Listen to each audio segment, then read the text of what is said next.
fifth angel sounded. पांचवी तुरही की प्रलयकारी आवाज। सातवीं मोहर खुलते ही मन फिराव का अवसर मिलेगा। चार तुरहियां फूके जाने तक आने वाले प्रलय की चेतावनी दी जाएगी। इसके बाद पांचवी तुरही की प्रलयकारी आवाज सुनाई देगी।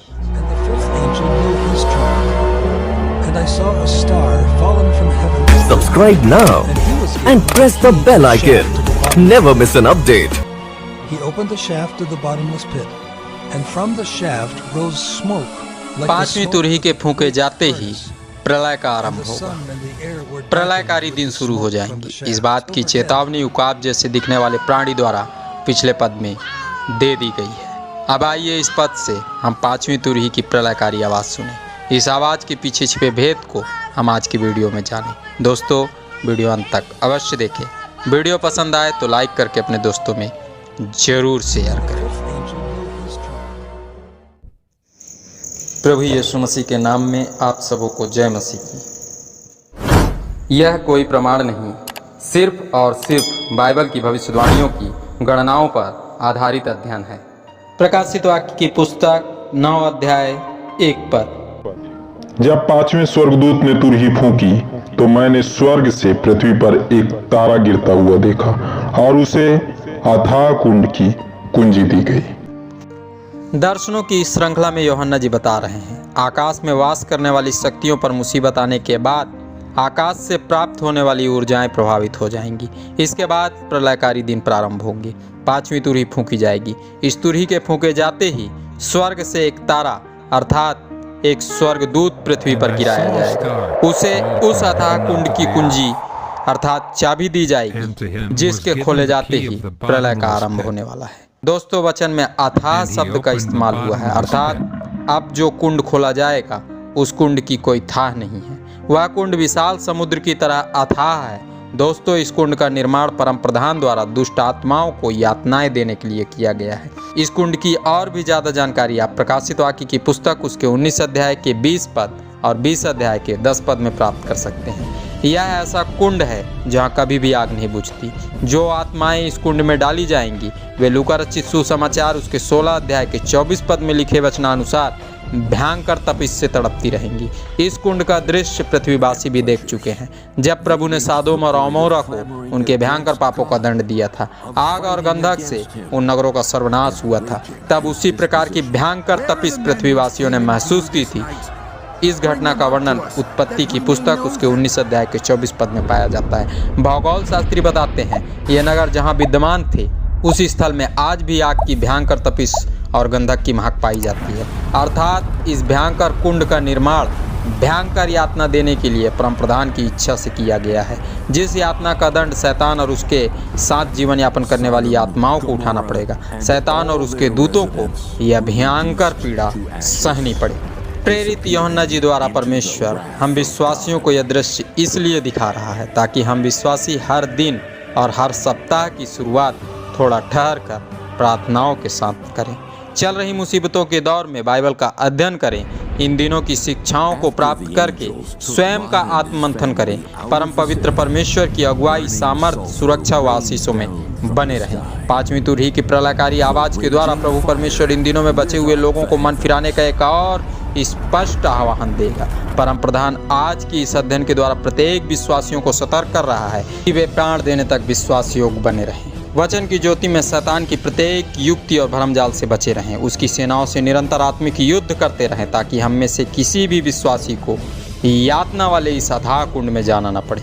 दोस्तों, आज की इस वीडियो में पवित्र आत्मा बहुत सी गहरी बातें बताने वाला है, तो आइए प्रार्थना के साथ आज के इस रहस्यमय अध्ययन में हम आगे बढ़ें ताकि ये रहस्यमय अध्ययन हमारी समझ में आ सके। आइए प्रार्थना करें। धन्यवाद सर्वशक्तिमान पिता परमेश्वर, प्रभु यीशु मसीह के नाम से तेरी स्वर्ग वेदी के करीब आते हैं। प्रार्थना करते हैं प्रभु, जब हम आज पांचवी तुरही के प्रलयकारी आवाज़ सुनने वाले हैं तो प्रभु इन वचनों में छिपे भेद को हमें समझा ताकि हम आने वाले दिनों में अपने जीवन को प्रभु तेरी इच्छा अनुसार बनाने वाले हो सके। तेरा धन्यवाद, तूने प्रार्थना सुनी, यीशु के नाम से मांगते, आमीन।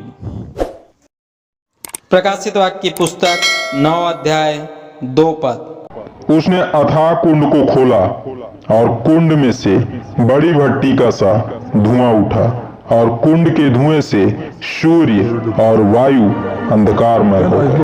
दोस्तों यूहन्ना जी इस पद में बता रहे हैं वह स्वर्गदूत जिसे स्वर्ग से गिराया गया, जिसके पास अथाह कुंड को खोलने की चाबी थी, उसने आग और गंधक से धधकते हुए उस कुंड को, जो शैतान और उसके साथियों के लिए तैयार किया गया है, खोल दिया। उस कुंड के खोले जाते ही उस कुंड का धुआं आग के समान निकलेगा। उस प्रलयकारी धुएं से सूर्य और वायुमंडल दोनों अंधकारमय हो जाएंगे।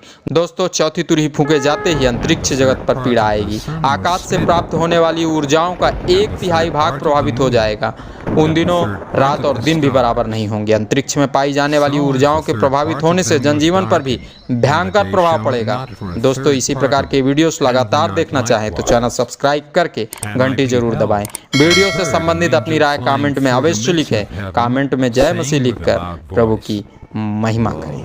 इस अथाह कुंड का निर्माण शैतान और उसके दूतों के लिए हजारों वर्ष पहले किया जा चुका है।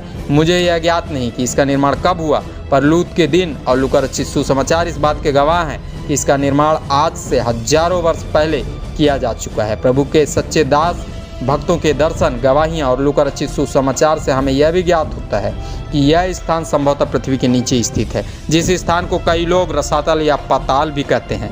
वे यह भी बताते हैं कि इस स्थान पर शैतान और राक्षसों का निवास है। मैं किसी और तथ्य के आधार पर बात नहीं करने वाला, पर सिर्फ इतना कहना चाहता हूँ कि संभवतः यह स्थान पृथ्वी के नीचे है और हजारों वर्ष से बंद है। जैसे ही समय पूरा होगा 5वीं तुरही की प्रलयकारी आवाज़ सुनाई देगी। परमेश्वर एक शक्ति को इस कुंड की चाबी देकर नीचे गिराएगा।